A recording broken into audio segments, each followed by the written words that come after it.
Hello friends, good morning. आप सभी का बहुत बहुत स्वागत है आपके अपने चैनल करंट अफेयर्स पे। आज है 8 नवंबर।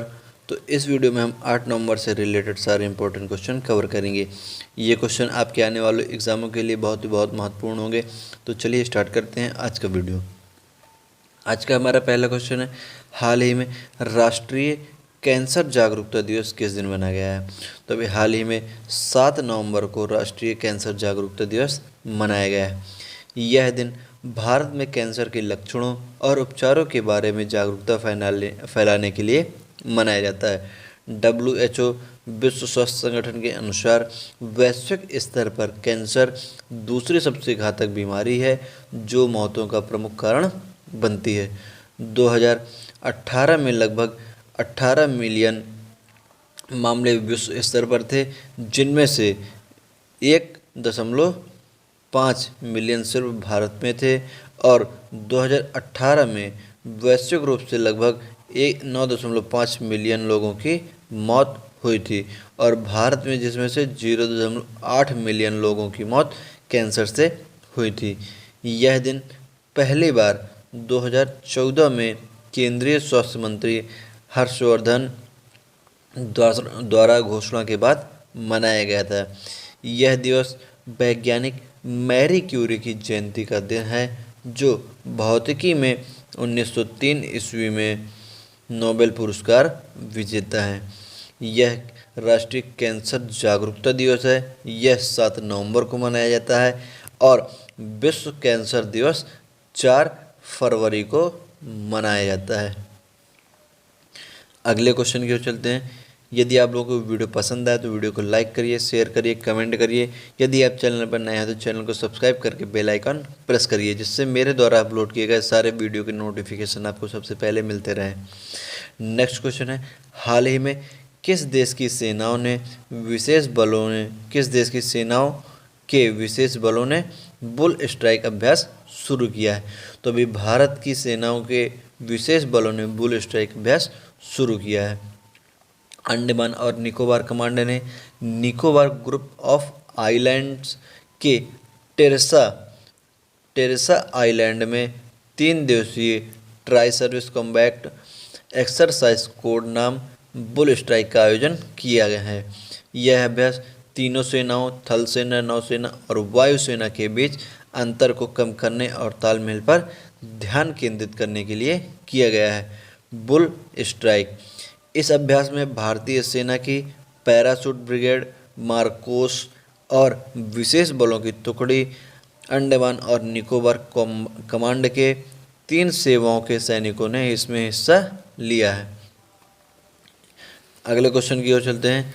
अगला क्वेश्चन है हमारा, हाल ही में किस राज्य में संयुक्त कोस्टल अभ्यास सागर कवच का प्रारंभ किया गया है। तो अभी हाल ही में उड़ीसा के संयुक्त कोस्टल सुरक्षा अभ्यास सागर कवच का प्रारंभ किया गया है। उड़ीसा के पारादीप तट पर 2 दिनों तक चलने वाला संयुक्त तटीय अभ्यास सुरक्षा कवच को अभी यहाँ प्रारंभ किया गया है। यह अभ्यास उड़ीसा राज्य और पश्चिम बंगाल सरकारों के संयुक्त प्रयास से किया जा रहा है। सागर कवच इस अभ्यास का प्रमुख उद्देश्य 26 गिरह मुंबई हमलों के बाद हर साल की तरह इस साल भी पारादीप के तट पर अभ्यास करना है। सेनाओं द्वारा मुंबई हमलों जैसे हमलों को रोकने के लिए अभ्यास करना है। भारतीय नौसेना, भारतीय तटरक्षक बल, पुलिस, स्थानीय मछुआरों, वन विभाग और बंदरगाह समुद्री विभाग सहित 10 से अधिक ऐसे विभाग संयुक्त रूप से इस अभ्यास में शामिल हुए हैं। यह 2 दिनों तक चलेगा, जिसमें हमलों को रोकने के लिए रेड और ग्रीन टीमों का गठन किया जाएगा। तटीय सुरक्षा के लिए इस वर्ष के अभ्यास को सागर कवच नाम दिया गया है।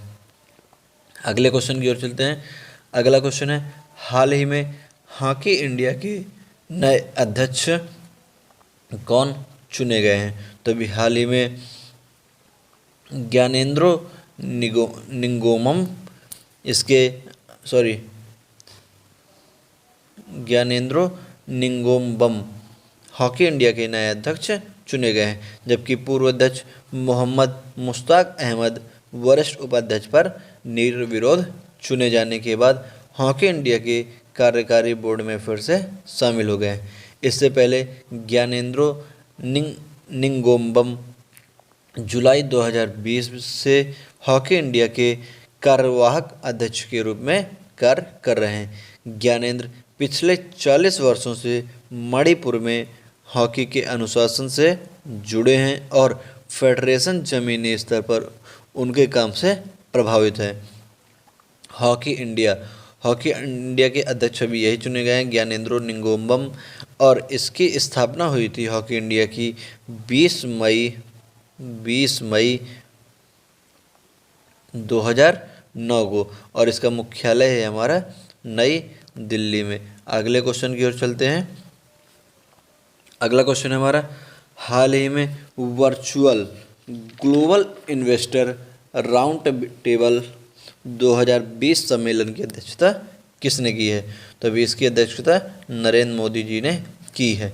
यह प्रमुख वैश्विक संस्थागत निवेशकों, भारतीय व्यापार जगत के नेताओं और भारत सरकार के हायर निर्णय लेने वाले और वित्तीय नियामकों के बीच विशेष बातचीत के लिए एक मंच था। भारत की ओर से व्यापारिक नेता, वित्तीय बाजार नियामक, वित्त मंत्री निर्मला सीतारमण और आरबीआई गवर्नर शक्तिकांत दास इसमें शामिल हुए थे। Virtual global investor round table के बारे में जान लेते हैं हम लोग। इस सम्मेलन में भारत के आर्थिक और निवेश के दृष्टिकोण, संरचनात्मक सुधारों और देश को $5 ट्रिलियन की अर्थव्यवस्था बनाने के लिए सरकार के दृष्टिकोण पर विचार विमर्श किया गया है। Virtual global investor round table का आयोजन वित्त मंत्रालय और राष्ट्रीय निवेश और अवसंरचना कोष के द्वारा किया गया था। ये वैश्विक संस्थागत निवेशक America, Europe, Canada, Korea, Japan, मध्य पूर्व, ऑस्ट्रेलिया और सिंगापुर सहित प्रमुख क्षेत्रों का प्रतिनिधित्व करते हैं। अगले क्वेश्चन की ओर चलते हैं। अगला क्वेश्चन है हमारा, हाल ही में ओपेक इंडिया संवाद की चौथी बैठक की सह अध्यक्षता किसने की है? तो अभी हाल ही में ओपेक के महासचिव मोहम्मद सानुसी बारकिंडो और धर्मेंद्र प्रधान ने मिलकर भारत संवाद की चौथी उच्च स्तरीय बैठक की मेजबानी ओपेक सचिवालय में की है। इस बैठक में, तो इसका ऑप्शन होगा तीसरा, 1 और 2 दोनों।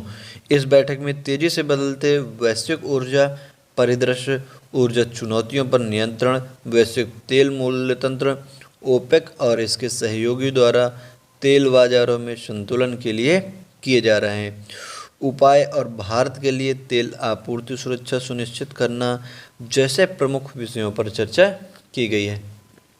ओपेक के सदस्य देशों, पेट्रोलियम और गैस मंत्रालय, भारत सरकार के सचिव और भारत के तेल और गैस उद्योग के एमडी दोनों सार्वजनिक और निजी क्षेत्र में इस आभासी बैठक में शामिल हुए हैं।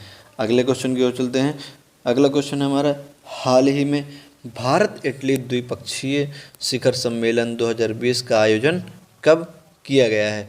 तो अभी हाल ही में 6 नवंबर को भारत इटली द्विपक्षीय शिखर सम्मेलन का आयोजन किया गया है। इस शिखर सम्मेलन में प्रधानमंत्री नरेंद्र मोदी और इटली के प्रधानमंत्री प्रोफेसर ग्यूसेप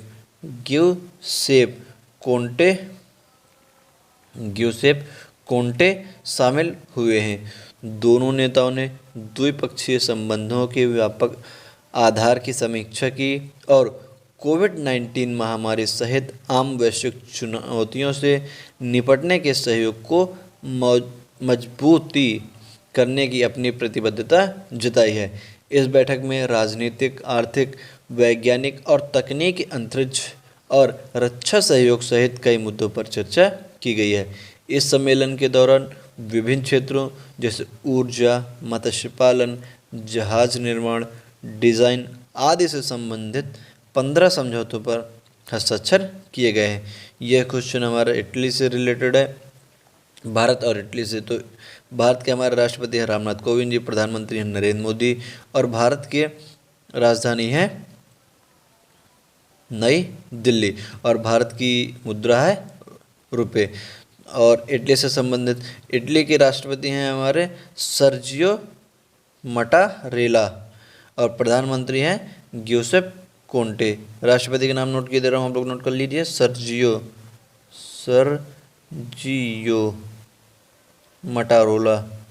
मटारेला, और प्रधानमंत्री हो गए हमारे ग्यूसेप कोंटे। यहाँ की राजधानी है रोम, और मुद्रा है यूरो। अगले क्वेश्चन की ओर चलते हैं। अगला क्वेश्चन है, हाल ही में इसरो ने कितने उपग्रहों के साथ PSLV C49 सैटेलाइट लॉन्च किया है? तो अभी हाल ही में इसरो ने 10 उपग्रहों के साथ PSLV C49 सैटेलाइट लॉन्च किया गया है। PSLV के द्वारा यह 51वां मिशन लॉन्च किया गया है।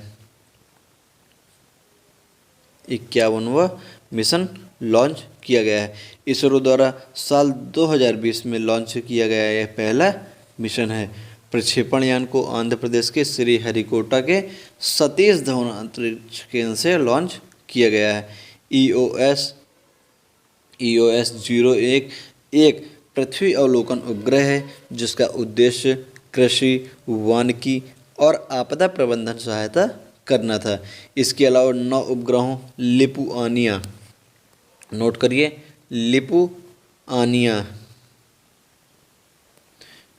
एक हो गया है उपग्रह एक, और लक्सम वर्ग ये होंगे 4, लक्सम वर्ग 4, और USA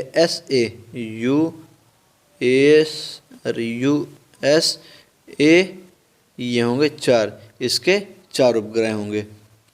तो इस प्रकार 9 उपग्रह ये हो गए, लिपुआनिया 1, लक्समबर्ग 4 और USA 4 इसके उपग्रह हैं। मित्र देशों के उपग्रहों को अंतरिक्ष विभाग के न्यू स्पेस इंडिया लिमिटेड के साथ एक वाणिज्यिक समझौते के तहत लॉन्च किया जा रहा है। यह क्वेश्चन हमारा इसरो से रिलेटेड है। इसरो के अध्यक्ष हैं हमारे के सिवन, और इसका मुख्यालय है हमारा बेंगलुरु में। नेक्स्ट क्वेश्चन की ओर चलते हैं। नेक्स्ट क्वेश्चन है हमारा, हाल ही में व्हाट्सएप ने UPI पेमेंट के लिए कितने बैंकों के साथ साझेदारी की है? कितने बैंकों के साथ साझेदारी की है?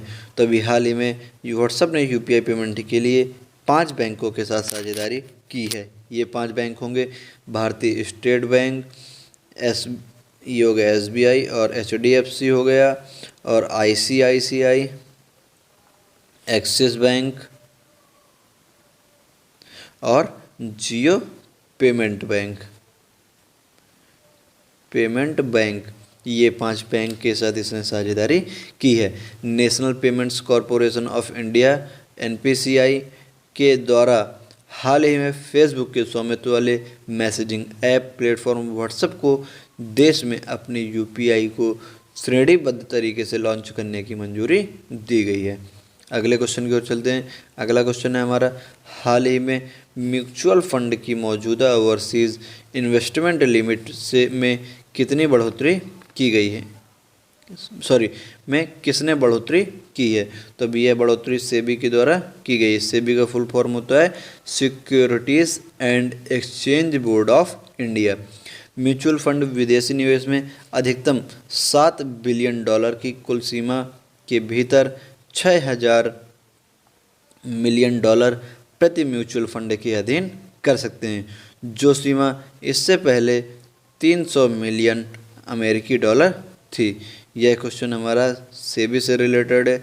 सेबी के अध्यक्ष हैं हमारे अजय त्यागी, और इसका मुख्यालय है हमारा मुंबई में, और इसकी स्थापना हुई थी 12 अप्रैल 1992 ईस्वी को। इस वीडियो में इतना ही। अगर वीडियो पसंद आया तो लाइक करिए, शेयर करिए, कमेंट करिए। यदि आप चैनल पर नए हैं तो चैनल को सब्सक्राइब करके बेल आइकॉन प्रेस करिए। इस वीडियो के PDF के लिए आप डिस्क्रिप्शन बॉक्स में दिए गए लिंक से टेलीग्राम ग्रुप के चैनल को ज्वाइन कर सकते हैं। वहाँ आपको सभी वीडियो का PDF मिल जाएगा। Thank you.